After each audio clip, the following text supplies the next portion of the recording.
Oh, the hectics of life. Oh, I absolutely just loved getting out and getting away from the city and spending time in nature whenever I got the chance. I got the opportunity. Forests, trails, hills, lakes, rivers, the ocean, the shore, the beach.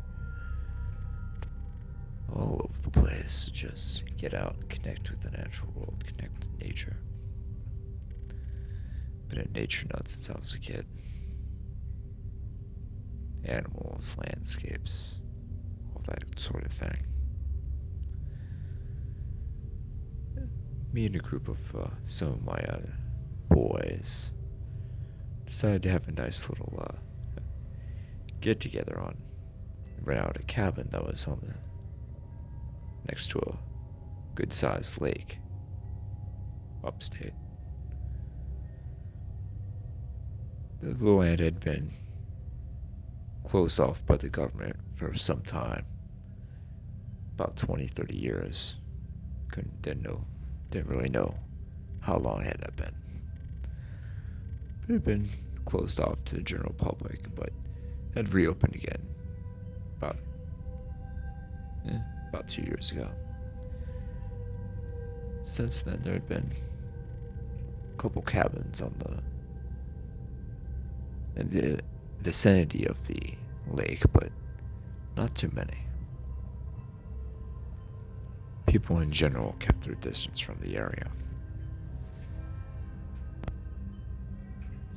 for all sorts of different kind of reasons. Rumors of all sorts of stuff, all kinds of stories and tales of a camp once existing on the lake, and some kid drowned, and his mother went haywire, batshit, and killed a whole bunch of counselors, and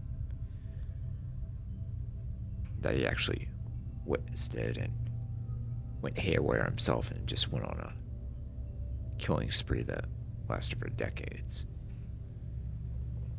It was never confirmed if whether any of that was true, or if the government was involved and tried to cover everything up, but there have been whispers and rumors that the guy was still around, the man was still around, and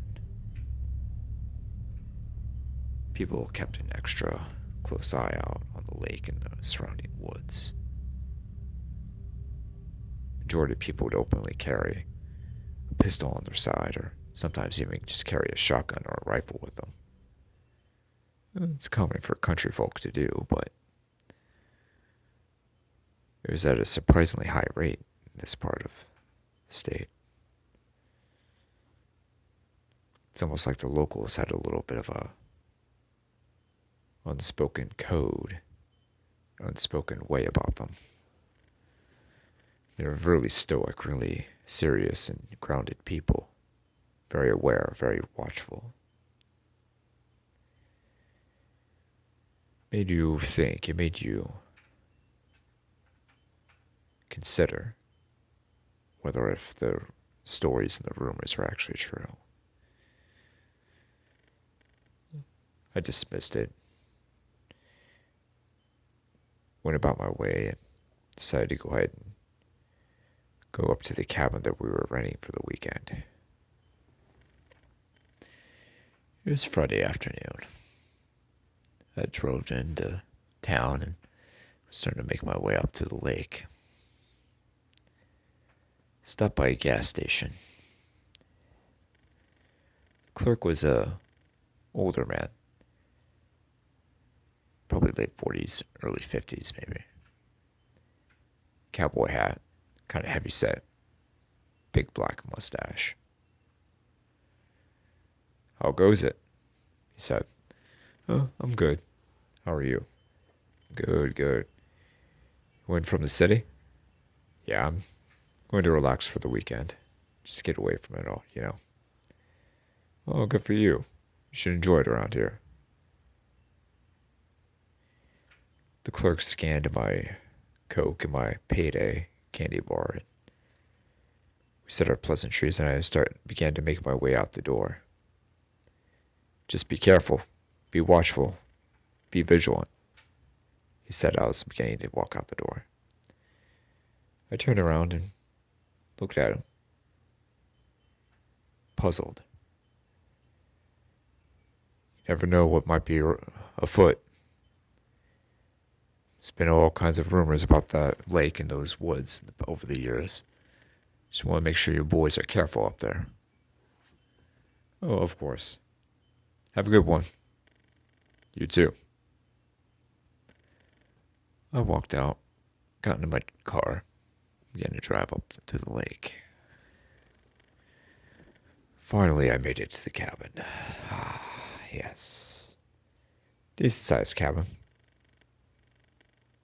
3 bedrooms, 1 big kitchen, 1 big living room. Nice deck overlooking the lake. Even had a couple rocking chairs on the back patio on the deck looking at the lake. I made it to the rocking chair and began to relax and unwind. Ah, this is the life, I said. I relaxed for a little bit, and then I decided to. It was summertime, so I decided to put my trunks on and go for a little afternoon swim in the lake. I dove in.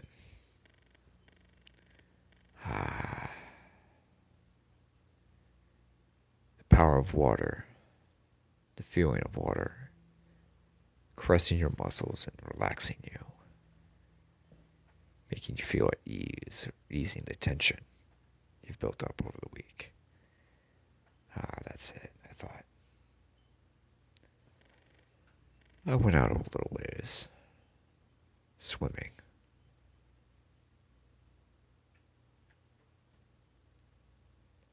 I started to float on the surface, just relaxing, without a care in the world.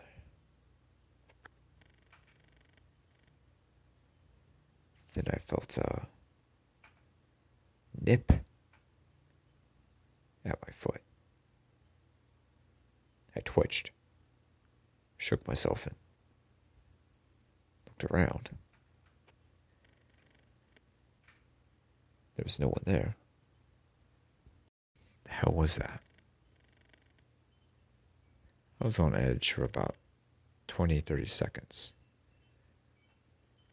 I'd gone from the floating position up to the normal swimming position and started kicking around, making sure there was nothing or no one underneath me. It's a fairly deep lake, but nothing that couldn't be dealt with or handled. I dove down and had a look underneath, but the lake was so dark and murky you couldn't really see more than a couple feet in front of you. So I rose back up to the surface, started to float again and relax.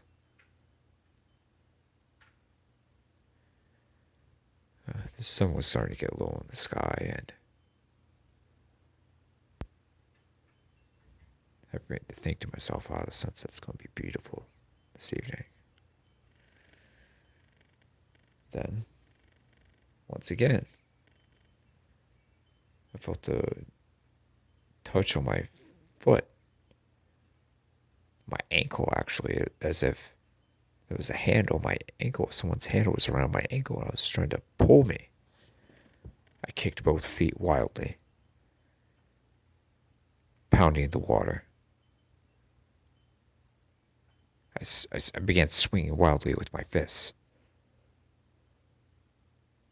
I had been underneath for a few seconds and I was back up to the surface again. Now I was a little bit on edge. I dove down and I had a look. But again, the visibility was so bad. Fuck this. Went back up to the cabin, got some goggles. I'm going to get to the bottom of this. Went back into the lake and dove down. I went back up to the spot, in the near vicinity of where I was floating. Hell, I even dove down. I mean, the visibility still was bad, but it was much more clear than without the goggles, so that was a plus. But to my surprise, there was nothing down there.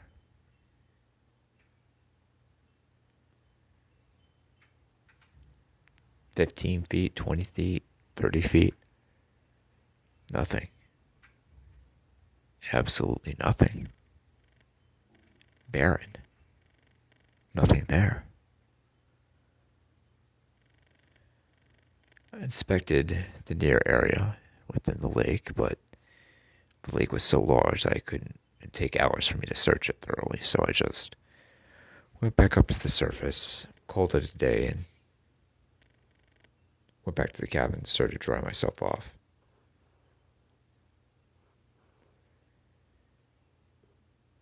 I got in the shower, took a shower. And then I started to wonder where the guys were. The sun was starting to set in. They had not contacted me, called me, or texted me this whole time. So naturally, I called Rich's phone, but it went straight to voicemail. I texted Bob, and he answered back. He said they were running a little late, and that Rich always turns off his phone whenever he's driving. He doesn't want the distraction and cause an accident. Okay, whatever. Let me know you guys pull up. We'll start fixing dinner. All right, he answered back.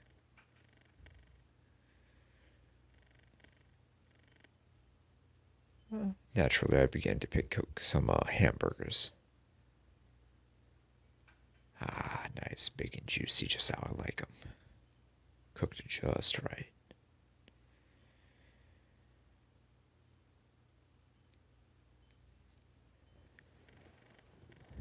I just finished my fixing dinner when the sun was setting.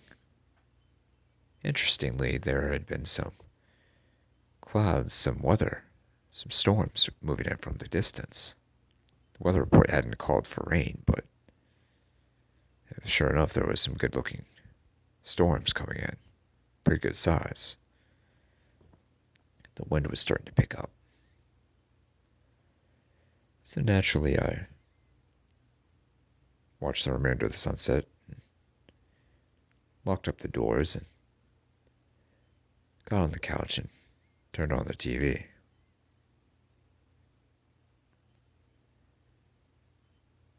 Nothing on, really. News, ESPN, Animal Planet, History Channel. Not even any good-looking women on the Spanish networks. That's a tragedy. I laughed and shook my head. Jesus, there's nothing ever on TV. I began to scan some of the movie channels.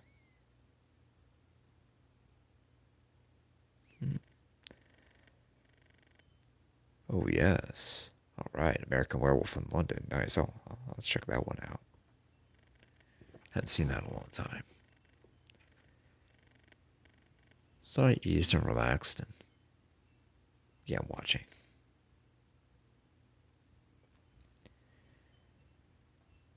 A while went by. 15 minutes, 20 minutes, 30 minutes, 45 minutes, then an hour. Jesus, where are those guys? I texted Bob asking him where they were. I went back to the movie.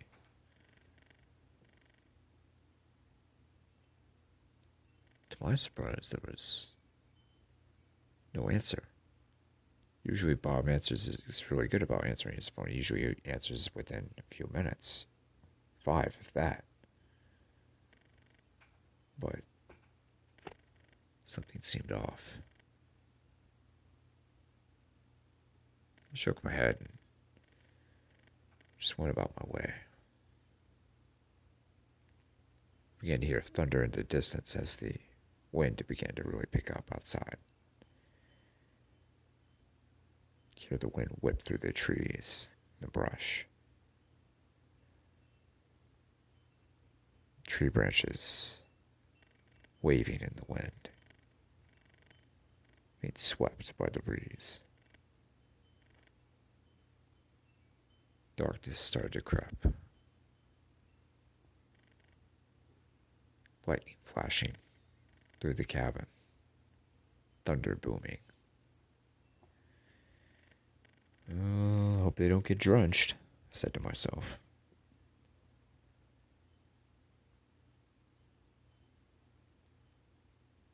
I continued with the movie, but began to get more and more uneasy at the fact that I hadn't gotten an answer from Bob.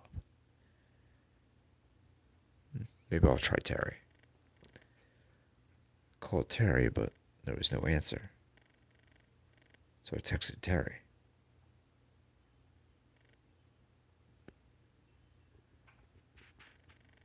About 15 more minutes went by and there was still no answer.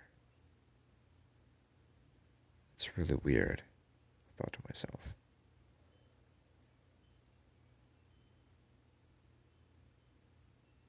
The burgers were starting to get cold, so I decided to put some tinfoil over them and put them in the refrigerator and warm them up in the microwave once the guys got back here.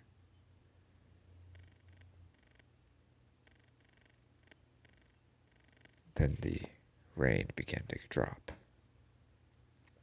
Subtle and light at first, but then a downpour. Good amount of wind, about 25, 30 miles an hour, and lots of lightning. Stereotypical weather that you'd see in all sorts of horror movies. Just pounding rain.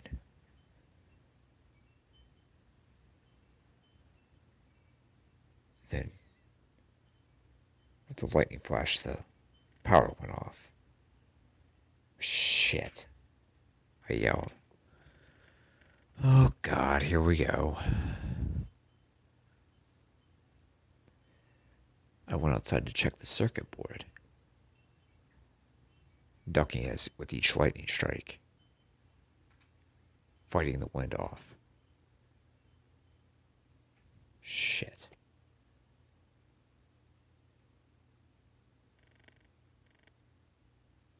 The system, the board was completely fried. I tried everything I could, but the power wasn't coming back on. Luckily, I found some candles in the kitchen cabinet. Began to light those within the cabin.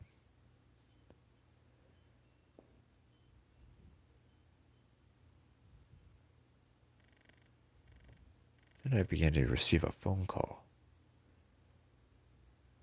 It was from Rich. I answered. Rich? Hey, what's going on? Where the hell are you guys? How come Bob and Terry won't answer their phones? Help us, he whispered. What? Help us. I can't really, Gino, I can't really, talk too loud right now. I'm in the middle of the woods. How the hell do you have service? Don't ask me how. Somehow it's taken me almost half an hour to get a hold of you. But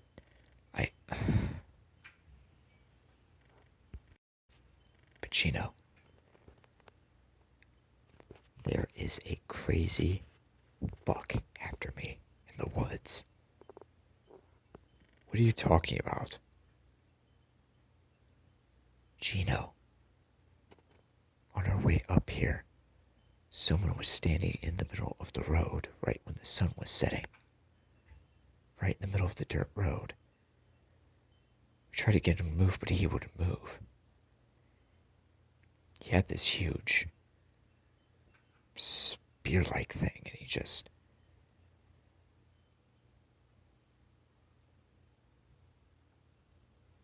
Rich, are you there? No answer. Rich, are you there? Yeah, sorry, Gino. I thought I heard something. What the hell happened? Who's the weirdo? What did he do? Use this weapon, this spear thing. I think it was a... Oh no. He punctured all four of the tires on my car and busted out the windows. Grabbed Bob and Terry and I just ran, man. I couldn't do anything. I wasn't armed. This guy was almost inhuman. He was just... What are you talking about? Who is this guy? 3 dudes couldn't fight off one guy? Even if he had a spear thing, you could flank him, use one guy one way. Terry, this guy was inhuman, I am telling you. What do you mean, inhuman?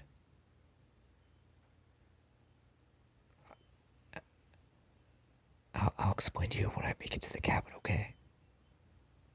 Where are you? How the hell are you gonna get here? How far are you away from here? I don't know. I've had to guess probably like a half a mile, maybe a quarter of a mile. I'm actually hiding out in the woods. What part of the woods are you in? In this small little cavern, seeking shelter outside of the rain. I think I might make a run for it.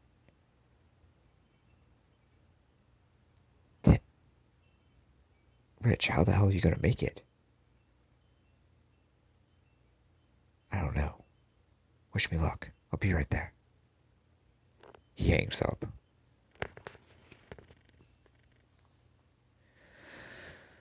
Oh God. Hope this is a prank. I shake my head. I'll wait a few minutes. By the time the rain actually starts to pick up, it doesn't lighten up, it actually picks up. Torrential downpour. I say to myself.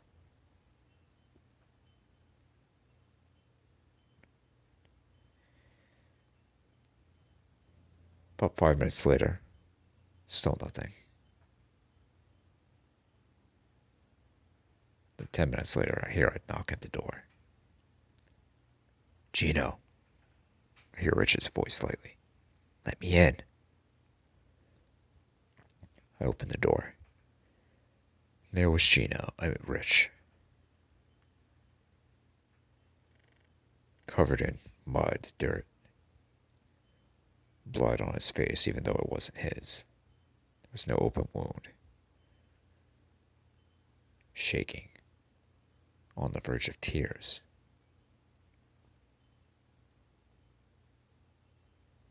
Rich, what the fuck happened? I say. He shook his head and thundered right inside. Lock the fucking door and brace all the fucking doors now. What are we gonna brace the doors and the windows with? I don't fucking care. Brace them with something. All of them. Now. So I began to move some chairs and desks and drawers on some of the doors in the house.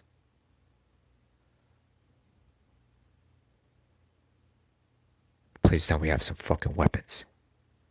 Yeah, there's some kitchen knives, and I think they saw a rifle earlier, but I'm not sure how many rounds we got. What kind of rifle? 30-06. Rich rolled his eyes and shook his head. Okay, well, let's load that up. Rich, what the fuck? What the hell happened? Who is this dude? What do you mean? Is this some kind of prank? No, Gino, this is no fucking prank. Some crazy fuck is out there.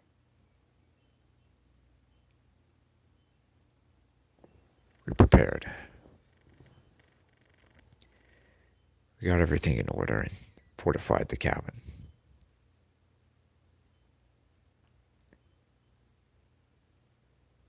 What the hell happened?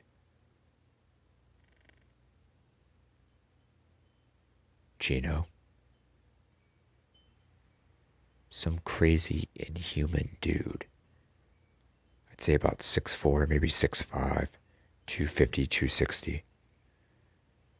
Dude was wearing these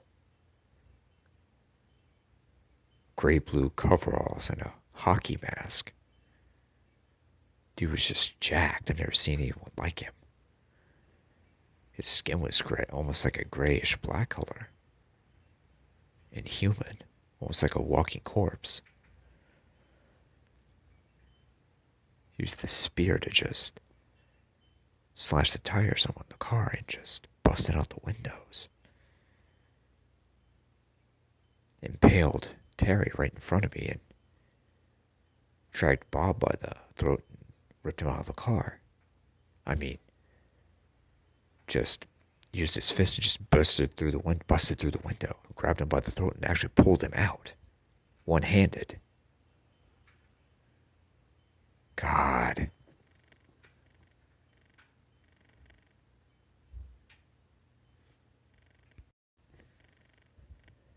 We waited and waited. Suddenly there was a sound on the roof. Someone was walking out the roof of the cabin.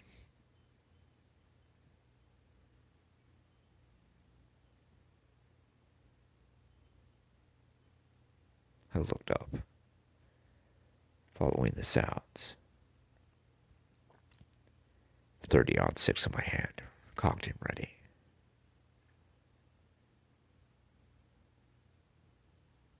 What the hell?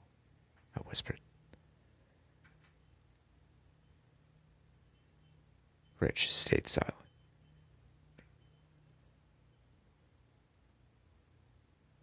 Then, no more noise. The thunder still crashing, the lightning still flashing outside. Then, a lightning flash revealing the most horrifying sight.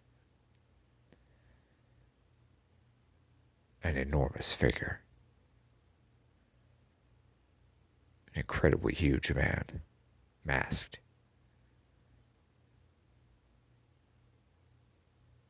Coveralls and the hockey mask, staring directly at myself and Rich through a window.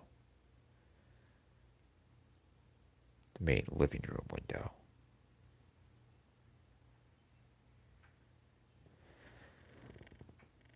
The individual just stood there, without a care in the world, not fazed by the wind or the rain or the crashing lightning. Another sudden whip-like crash of lightning. It really enlightened the figure, showing clearly for a second, then back to pitch black. Jesus, whispered Rich. Shh. I shushed.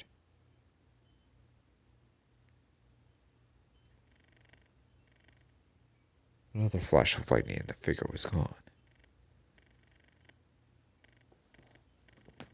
Fuck, where'd he go? I whispered. Fritz shook his head.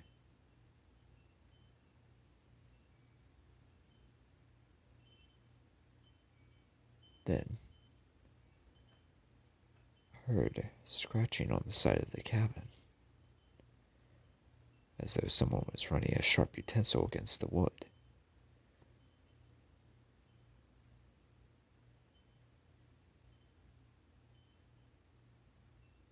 The door busted open, just exploded open, and an axe flew, hitting Rich right into the face.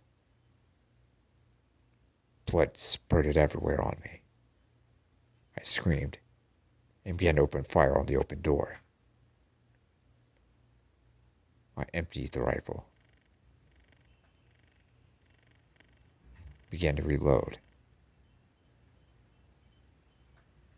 Then the dark man, the huge figure began to walk through the threshold,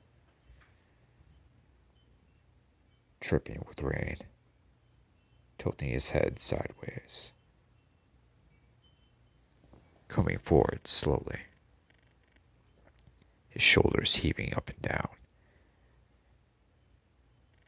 his body tense and strong, as that of a giant apex predator waiting to strike at its prey. I slowly began to walk backwards towards the back door where the back porch was. I slowly was loading the rifle. I was at the back door when the man yanked the axe away from Rich's dead corpse and slowly began to make his way toward me. Finally had the rifle loaded. I pointed the 30-06 at the man's head. Began to open fire. Pulled the trigger. Impact. No effect. Not even on the mask. Did it several times over. Pulling the trigger. Releasing the bolt. Reloading. No effect.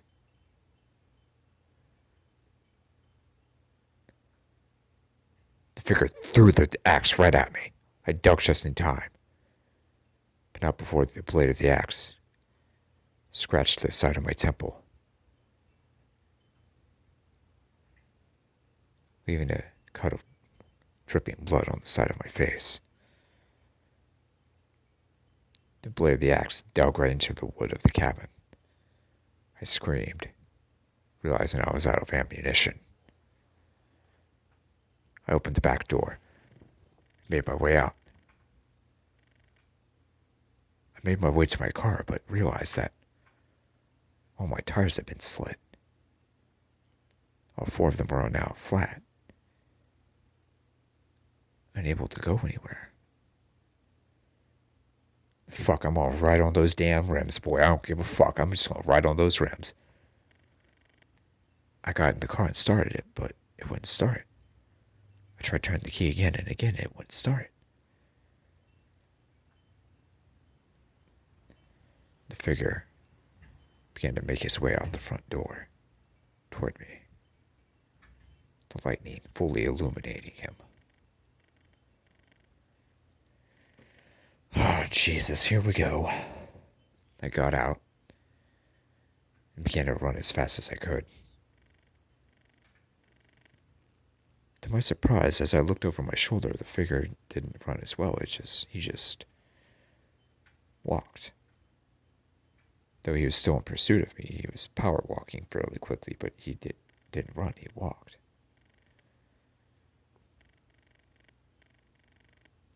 Through the lightning, the thunder, the rain, and the wind, I ran. I ran and I fucking ran. Like I'd never ran before. On that dirt road. Then I saw the wreckage of the car. Rich's BMW had been torn to shit. Windows busted out, tires flat. Sadly, I forgot his damn keys at my... Wait, did he have his keys, or is his keys still in his car? I checked to make sure, and there's nothing in there. Plus, the tires have been slit as well. Shit. I began to run again. 5 minutes later, I began to tire. I was looking over my shoulder, sparingly, but didn't see the figure behind me anymore. I began power walking.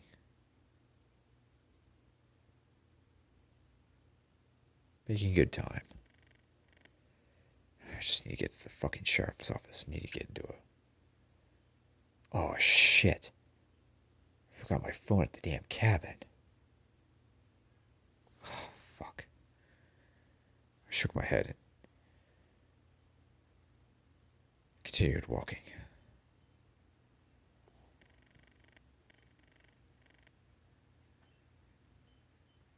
About half an hour went by, and I began to get the energy back again to start running again.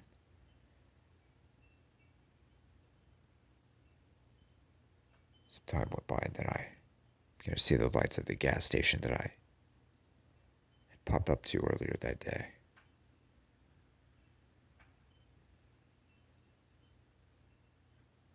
Oh, thank God. I sprinted there, opened the door, but there was no one inside.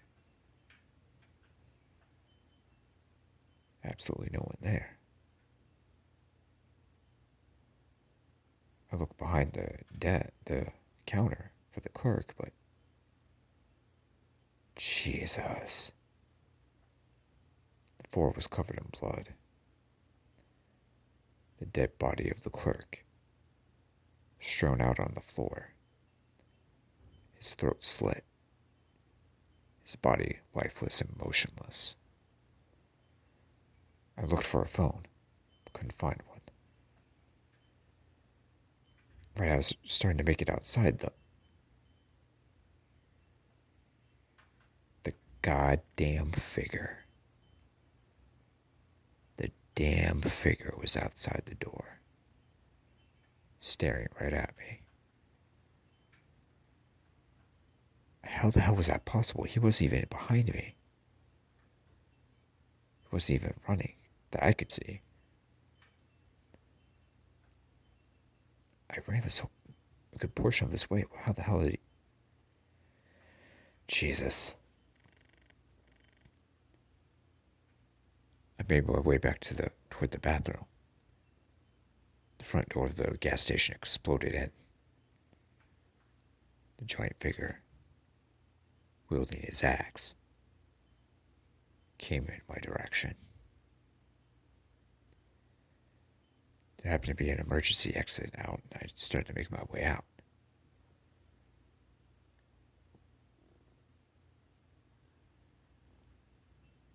The figure threw the axe once more, just barely missing me by a couple inches once again. Managed to open the emergency exit, make my way outside. This time I really began to sprint.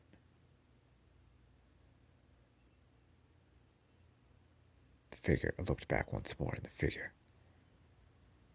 through his steady, slow walk, was making his way toward me.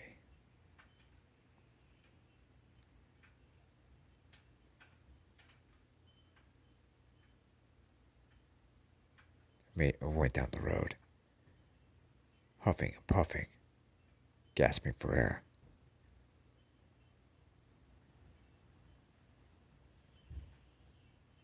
Went my way to the police station.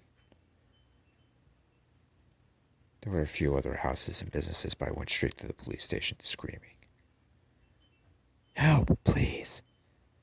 I opened the door,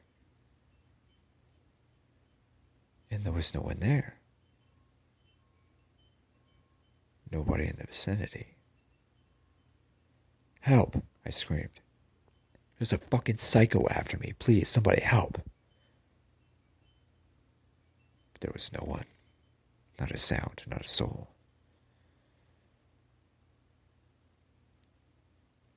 I checked behind the desk, but there was no one there.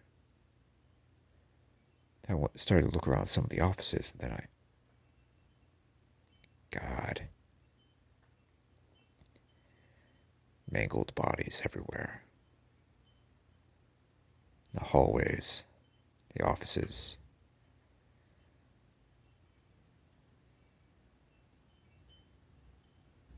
Mangled bodies of at least 8 or 9 men, maybe 10 or more. I went outside to inspect some of the cars, but they were all destroyed.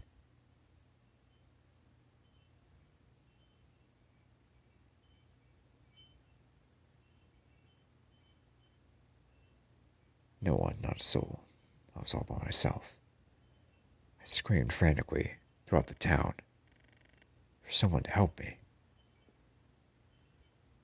But nothing happened. No one answered. Nobody acknowledged. There was nobody that could see what was happening. Not even so much as a light coming on in the house. It was as though the life had been completely sucked out of the little town. And there was nothing but me and the figure.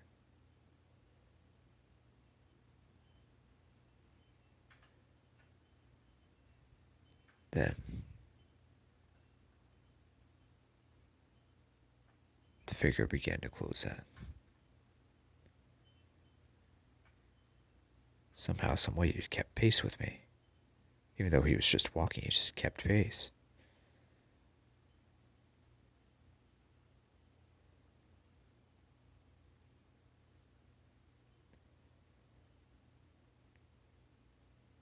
Then I could see sirens up ahead on the road.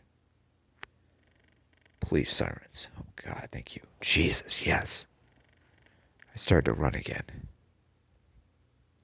I looked behind me and the figure was gone. Not there anymore. I waved down the state police. One deputy rolled down his window and asked what was going on. They received a distress signal from the county station and was notified that there was a serious emergency, that the police station was under attack and they didn't know what was happening. There's some psycho in a mask. I don't know who he is or what he is, but he's just... dude's a monster. You gotta do something now. Okay, calm down. Stay cool. We'll take care of him real quick, okay? Can I go with you guys? You want to ride along with us? Yes, please. I don't want to be out here alone with this psycho. He's just... I don't know if he is even a man. He's just something else. I don't know what the hell he is. Maybe he's I don't know. Okay, come on in.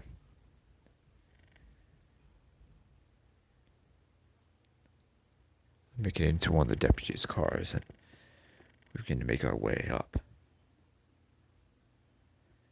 It's a convoy of 5 cop cars going up to the police station. So what does this psycho look like, he asked me.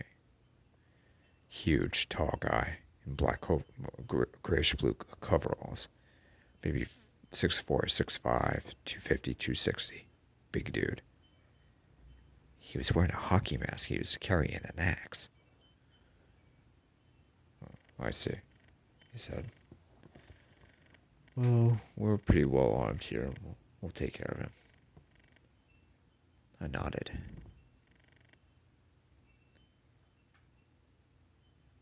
Just then it burst. The officer sheared in pain. Blood flew everywhere. He had been impaled from behind with a machete. A giant machete. What the... The car slowed to a roll. Looked behind me and... there he was. Masked psycho.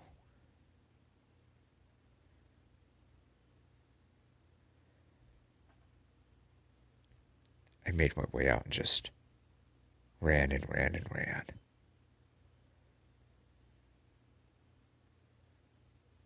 Okay, as I ran off, I could hear shots going off, shotgun shots going off in the distance. But I didn't pay any mind to it. I just got up and I just ran. I ran until I couldn't run anymore.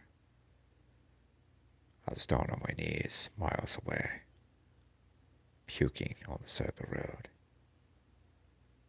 And I collapsed.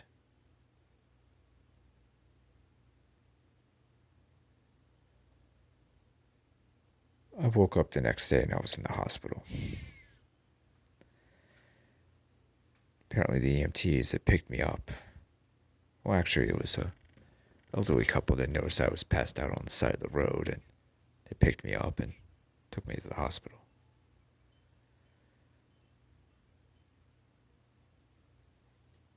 I'd passed out from exhaustion and sickness. I was just But I asked about the hospital staff about the Forest Green and what had happened. They said there was a big incident. A lot of police had been killed by some unknown psycho, but there was a big explosion at a gas station and nobody knows what else happened.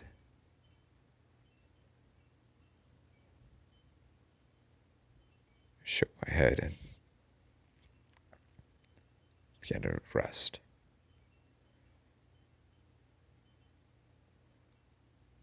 Then I looked to my right out my window. As the sun began to set, I could feel more at ease. I was safe. Until the figure in the hockey mask appeared right before me at the window with a blood-stained axe, ready to barge his way in.